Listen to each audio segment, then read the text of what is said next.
Good morning, everyone. Good morning, Teacher Sheila. Okay, mag-video ta about sa good manners and right conduct.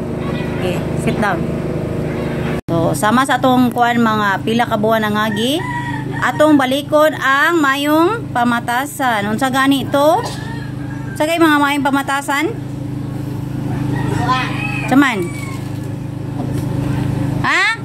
Ang pagtahod sa mas maguwang ninyo sa inyong parents, maski pag dili ninyo na siya kadugo unsa man nga maguwang pa na ninyo, maski pag manghod pa ninyo, angay nga tagaan ninyo og respeto para respetaran sad mo sa isig katao.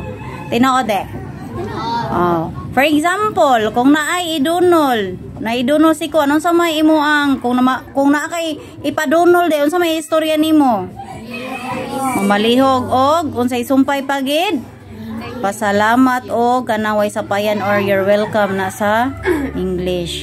So nginanin ni mukuanta sa kamay pamatasan kinsa man diri na improvement about sa pamatasan nana ninyo. Unsa gali ito? Kung naata sa classroom magunsa kay ita? Yan na ana. Wala no? Oh, may naota nga usbo ninyo eh. Para ra gina ninyo, di gina ninyo ika-share sa mga kuan nga. Sige, arita sa inyong savings. Kumusta naman?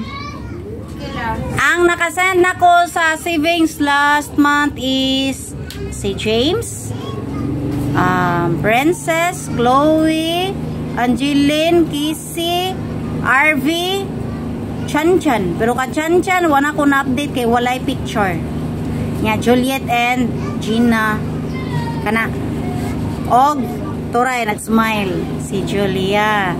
So, karon nga month of June is, ang nakahatag pa nako is si Juliet, Gina, RV, dayon si Chanchan,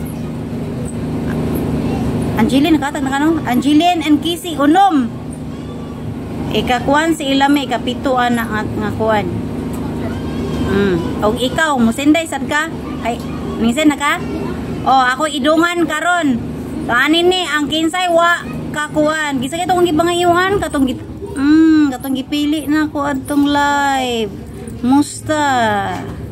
Live ba ikaw? Aman rong picture. Di ba ninyo ko nyo suli niyo yung kuan? Pato bang nakadawat mo 500? Oh. Oh, palihog ko kay mo send ko karon.